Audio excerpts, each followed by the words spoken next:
आज 24 तारीख हो चुकी है, यानी आज से ठीक 10 दिन पहले पाकिस्तान ने हिंदुस्तान को वो जख्म दिया था जिसे हम कभी नहीं भूल सकते। आज से ठीक 10 दिन पहले हिंदुस्तान के 40 वीर बेटों को एक कायराना हमले में शहादत देनी पड़ी और पूरा देश इन शहीदों के परिजनों के दुख और गम में शामिल है। न्यूज़ नेशन इन शहीदों का न केवल दर्द दिखाता है बल्कि उनका दर्द बांटता भी है। हमारे 3 संवाददाता 3 शहीदों के परिजनों के घर पर हैं और देश के लिए सर्वोच्च बलिदान देने वालों में रेवाड़ी के हरि सिंह, कन्नौज के प्रदीप यादव और भरतपुर के जीत राम शामिल हैं। 3 बहनों के इकलौते भाई हरि सिंह का 10 महीने का बेटा भी है। हरि सिंह के पिता की भी मौत हो चुकी है। उधर कन्नौज के शहीद प्रदीप यादव की 2 बेटियां हैं। उनकी बड़ी बेटी सुप्रिया ने ही उन्हें मुखाग्नि दी। भरतपुर के शहीद जीतराम की 5 साल पहले ही शादी हुई थी और उनकी भी 2 छोटी बेटियां हैं।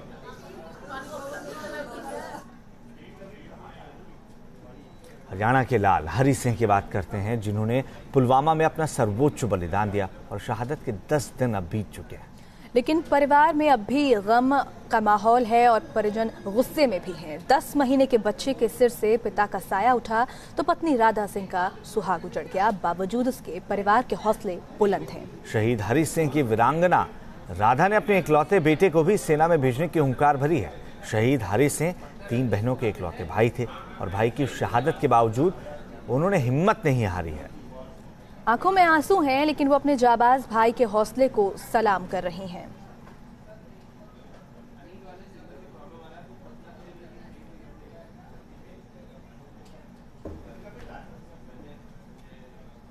और हमारे साथ रेवाड़ी से हमारे सहयोगी मनीष चौरसिया जुड़ चुके हैं। उनका भी हम रुख करेंगे, उनसे जानेंगे कि अभी घर वालों का क्या कुछ कहना है। इस बीच भरतपुर से राहुल डबास भी हमारे साथ जुड़े हुए हैं। सबसे पहले रुख कर लेते हैं मनीष का।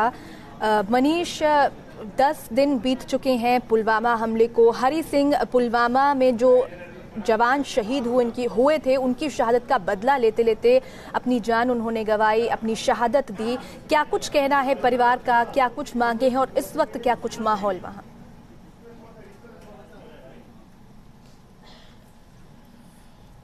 देखिए, जब हरि सिंह जी यहाँ पर थे, जब वो सेना में थे, हम सबके बीच थे, तो हर कोई ये मानकर चलता था कि इस परिवार में एक बहादुर बेटा है। लेकिन मैं आपको बताऊं कि जब हरि सिंह यहाँ से विदा ले चुके हैं तो ऐसा लगता है, आप परिवार के लोगों से बात करें तो ऐसा लगता है कि हर किसी के अंदर एक हरि सिंह मौजूद है। हिम्मत इतनी है कि आप ये महसूस ही नहीं कर पाएंगे कि इस घर ने अपने इकलौते बेटे को, इकलौते लाल को खो दिया है। और जज्बा ऐसा है कि 10 महीने का बेटा गोद में है और बात ये कही जाती है कि इस बेटे को भी सेना में भेजेंगे। जो सपने पिता के अधूरे रह गए, उन सपनों को पूरा किया जाएगा। सीधे बात करते हैं हरि सिंह जी की पत्नी से। अभी भी आप देख रही हैं कि उनका 10 महीने का बेटा उनकी गोद में है, उसे दूध पिला रही हैं।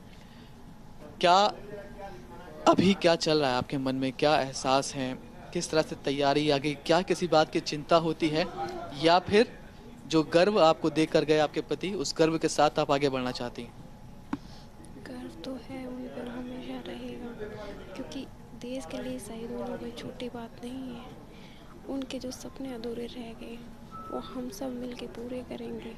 बस साथ चाहिए तो आप लोगों का, कि जो उनके सपने थे उनके बेटे को सेना में अफसर बनाने का, वो हम पूरा करेंगे और हमें उन पे गर्व था, है और रहेगा।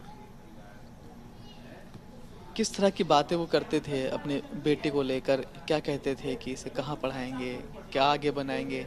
क्या पहले से ही ये सब तय था कि इसे भी सेना का बड़ा अफसर बनाना है, या फिर अब जाके आप खुद तय कर रही हैं कि जो सपने उनके रह गए वो पूरे किए जाएं? जब बेटा पैदा हुआ था उस टाइम से वो कहने लगे थे कि बेटे को अपना जैसा बनाऊंगा। वो कभी किसी से नहीं डरते थे। जब मैं उनसे ये कहती थी कि जब आपको बाहर जाना पड़ता है ऑपरेशन में तो आप किसको सोचते हो, पहले हमें या देश को? जब हमेशा ये कहते थे कि जब हमारे सामने दुश्मन खड़ा होता है ना, तो हम कभी फैमिली की नहीं सोचते, क्योंकि अगर हम फैमिली की सोचने लग जाएंगे ना तो हम कभी भी युद्ध नहीं कर पाएंगे। हमें हमेशा अपने देश के बारे में सोचना पड़ता है, और वही मैं चाहता हूँ मेरा बेटा भी ऐसा ही बने कि वो फैमिली को कम, देश को ज़्यादा इम्पोर्टेंट दे। वो अपनी तरह ही इनको बहादुर बनाना चाहते हैं और मैं उनका ये सपना ज़रूर पूरा करूँगी। अपने बेटे को पढ़ा के अच्छे से स्कूल में पढ़ा के अपने पापा की तरह बहादुर बनाऊंगी और सेना में भर्ती करूँगी। क्या इस पूरे रास्ते में आपको कोई दिक्कत दिखाई पड़ रही है आने वाले वक्त में, जो आप कहना चाहेंगे आपकी अपनी सरकारों से या फिर देश से? मैं बस यही कहना चाहूँगी, जिस तरह सेना के हाथ अभी बंधे हुए हैं कि सेना को मतलब उनको पूरी छूट नहीं दी जाती उनसे कुछ करने की, सरकार से बस यही गुजारिश है कि सेना को उनसे मर्जी से कुछ करने दिया जाए। जो लोग आज लोग उन 40 लोगों को याद करते हैं, इनको याद करते हैं, कल थोड़े देर के लिए आक्रोश रहता है, उसके बाद दुनिया सब उनको भूल जाती है। उसमें सरकार से यही चाहती हूँ कि जो लोग इस शहीद हुए हैं सब उनको याद रखें, उनका बदला लें और सरकार ऐसे नियम बनाए जिसमें फौजी अपनी मर्जी से सब कुछ कर सके, पत्थरबाजों से लड़ सके, अपने संविधान के कुछ रूलों को बदले सरकार। बस यही चाहती हूँ मैं। नहीं, हम आपसे ये वादा करते हैं, ये देश आपसे ये वादा करता है कि हम कभी भी हरी सिंह जी को नहीं भुलाएंगे। हरी सिंह जी के जो ससुर हैं, जो इनके पिताजी हैं, वो भी हमारे साथ मौजूद हैं। शादी जल्दी कर दी थी आपने, जल्दी हो गई थी, और अभी बेटी को इस तरह देखना, ये दुख ज़्यादा है या फिर एक ऐसे परिवार का आप हिस्सा बन पाए जिसने पूरे देश को गर्व महसूस करने का मौका दिया, ये खुशी ज़्यादा है? देखो, खुशी तो यह है कि वो एक देशभक्त बन गया और अमर रहेगा, और सुभाष चंद्र का नाम है, उसने भी अपना नाम कमाया। दुख यह है कि ये बच्चा छोटा, और मैं हमेशा इससे जुड़े रहूँगा। अगर मैं अपने बच्चे को जब तक जीऊंगा साथ नहीं छोड़ूंगा, इसको आगे तक ले जाऊंगा। बच्चे को इसके पूरी चीजें तैयारियां करवाऊंगा, मैं इसको कभी दुख नहीं आने दूंगा जब तक मैं जिंदा हूं, और उस जैसा जाबाज बनाऊंगा इसको। सेम उसी के ऊपर गया है, उससे भी ज्यादा खूंखार बनाऊंगा इसको। अब इस परिवार का एक यही बचा है चिराग। ये हिम्मत है आपकी, और यही हिम्मत अब इस परिवार को आगे लेकर जाएगी। सबसे बात करना मुश्किल है और हर कोई अपनी भावनाओं को शब्दों में पिरो कर, बिल्कुल मनीष, ये भी बहुत मुश्किल है। आंसू कई बार आपके शब्दों का रास्ता रोक लेते हैं। फिलहाल उनकी बहन भी हमारे साथ में है, और 3 बहनों के बीच में इकलौते भाई थे, सबके लिए अब नहीं है। बड़ा गमगीन माहौल है मनीष, ये समझना मुश्किल नहीं है। उस पिता के लिए भी ये मुश्किल की घड़ी है जिसने अपना बेटा खोया है, उस बहन के लिए भी ये मुश्किल वाली घड़ी है जो अपने भाई की कलाई पर अब राखी नहीं बांध पाएगी, और उस बीवी के लिए भी ये मुश्किल की घड़ी है जिसने अपना सब कुछ खो दिया, अपना सुहाग खो दिया। भरतपुर का रुख करेंगे, हमारे साथ राहुल डबास हैं, हमारे सहयोगी, शहीद जीतराम के घर से हमारे साथ जुड़े हुए हैं। राहुल, यहाँ पर क्या शहीद का परिवार चाहता है? जिस तरीके से अभी मनीष बात कर रहे थे, और शहीद के परिवार का कहना है कि फ्री हैंड मिलना चाहिए सेना को, सेना माकूल जवाब देने के लिए सक्षम है। यहाँ शहीद का परिवार क्या संतुष्ट है अब तक उठाए गए कदम से? बिल्कुल, शहीद के परिवार से पहले मैं जीतराम का घर आपको दिखाना चाहूँगा। अगर मेरे वीडियो जर्नलिस्ट थोड़ा सा पैन करके दिखाएं, ये राजस्थान की माटी है जो बलिदानों की गाथा खुद सुनाती है।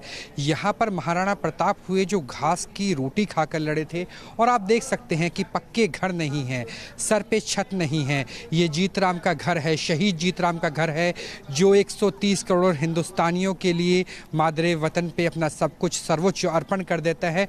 और उनके यहाँ ना तो पानी की बोरिंग है, ना सर पे छत है, जो छत है वो टपक जाती है, और ठंड के दिनों में आप देख सकते हैं कि किस तरह का माहौल होगा। उसके बावजूद जो जज्बा है परिवार के अंदर, पूरे परिवार के अंदर, कि ना सिर्फ बदला लेना है बल्कि जवाब दिया जाए पाकिस्तान को। और यहाँ पे अगर कैमरामैन दिखा सके, कैमरा पर्सन दिखा सके, छोटी बच्ची है, ये 2 बेटियों में से एक है जीतराम की, और इस बेटी के लिए परिवार ने कहा है कि इसे भारतीय सेना में भेजना है। तो जो कहा जाता है कि बेटी पढ़ाओ, बेटी बचाओ और बेटी से बदला दिलाओ, वो यहाँ पर जीतराम के यहाँ नजर आता है। हमारे साथ जीतराम के पिता भी है, क्योंकि पिता के लिए सबसे बड़ा पहाड़, सबसे बड़ा हिमालय तब टूटता है जब बेटे को अर्थी देनी हो। आपसे जानना चाहेंगे, जब जा रहे थे, क्योंकि 12 तारीख को जीतराम जा रहे थे, तो जाते हुए क्या बोलकर गए थे, कभी डर था आपके अंदर या उनके अंदर, क्योंकि वो जम्मू कश्मीर में जा रहे हैं जहाँ से हादसों की खबरें आती रहती हैं? कोई डर नहीं साहब, हंसते हंसते गए थे यहाँ से।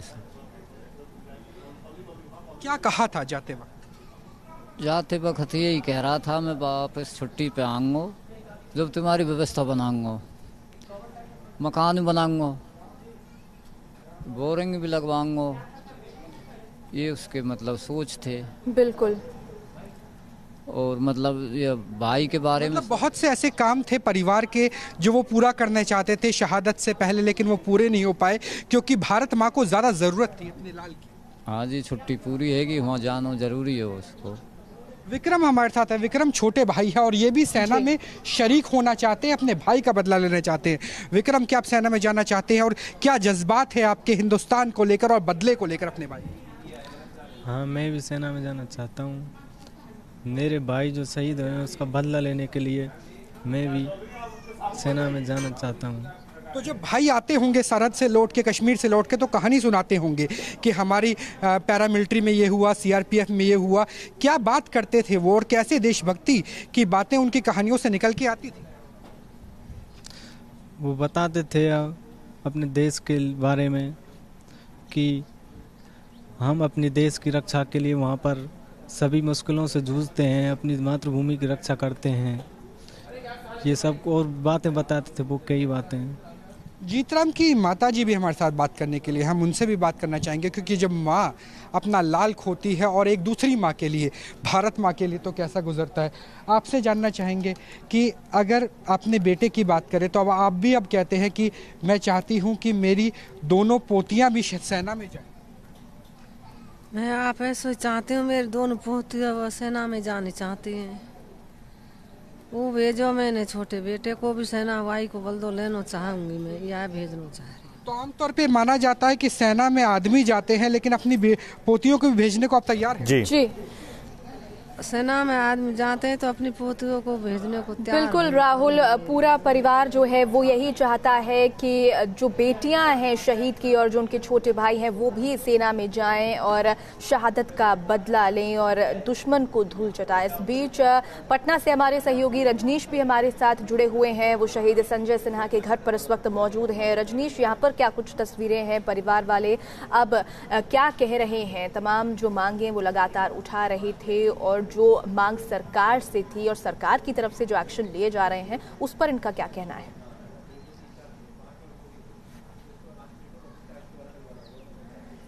बिल्कुल अंशिका, सबसे पहले आपको हम तस्वीर दिखाते हैं। मसौरी में शहीद संजय कुमार के घर पर है और देखिए घर के बाहर जिस तरीके से तिरंगा लगाकर रखा है, ये बताता है कि कैसे शहीद का परिवार आज भी देश के लिए समर्पित है। जो लोग आते हैं श्रद्धांजलि देते हैं, घर का दीपक बुझ गया हो मगर एक चिराग यहाँ अब भी जलता रहता है, ये बताने के लिए कि कई ऐसे नौजवान इस गांव में हैं जो देश की रक्षा के लिए जाना चाहते हैं। हमारे साथ शहीद संजय के इकलौते पुत्र हैं ओम प्रकाश। ओम, अब आप क्या चाहते हैं? आज इतने दिन गुजर गए पिता को गुजरे हुए। मैं बता दूं कि पिता देश की सेवा कर रहे थे और पिता चाहते थे कि पुत्र समाज की सेवा करे, पुत्र डॉक्टर बने। अब पिता रहे नहीं, अब देश को क्या कहना चाहते हैं आप ओम और क्या चाहते हैं अब सरकार के? सरकार कुछ परिवार के लिए जो भी है, मतलब सब कुछ आश्रित पापा पे था, तो उसके लिए एक घर में कुछ सर्टन करे कि जिससे आगे का जो भी है वो चले। पूरी जिम्मेदारी पापा पर थी, पापा ही घर चला रहे थे। हमारे साथ शहीद संजय के पिता भी हैं। एक पिता ने अपने पुत्र को खोया है और एक पुत्र ने अपने पिता को खोया। आप देख सकते हैं चेहरे पर जो उदासी है। ये वक्त है बाबा कि अब देश बदला ले। आप चाहते हैं कि आपके पुत्र की शहादत पर देश एकजुट रहे और देश पाकिस्तान से बदले? हाँ, जरूरी है। जिस तरह से हमारा देश जागरूक है, पाकिस्तान मिटाओ, वही संकल्प मेरे पुत्र शहीद का भी जनता संकल्प ले कि उसका परिवार का दुख मिटाओ। पाकिस्तान मिटाओ ये संकल्प आप चाहते हैं कि देश ले? हाँ, एकदम नहीं, पाकिस्तान मिटाओ का एकदम इसमें कहने की बात नहीं है। जो हमारे पुत्र को शहीद हुए उस उग्रवाद को हम क्या कहेंगे कि ठीक रहेगा नहीं, उसको एकदम ख़त्म कर देना है। ख़त्म हुआ है भी, फिर भी हम लोग का अहंकार है देश के लिए कि पाकिस्तान को करारा जवाब दिया जाए। ये एक शहीद के पिता की आवाज है रजनीश, कि पाकिस्तान को करारा जवाब दिया जाए, अब उसका वक्त आ चुका है। और आपको बता दें कि एक शहीद का घर आपने देखा कि वहाँ तमाम जो सुख सुविधाएं की चीज़ें हैं वो नदारद हों, लेकिन ये कहा जा सकता है कि हिंदुस्तान में हर जवान के घर की नींव जो है वो हौसले से ज़रूर ढाली गई है। और ये हौसला सिर्फ शहीद या जवान के भीतर नहीं, पूरे परिवार में देखने को मिल रहा है।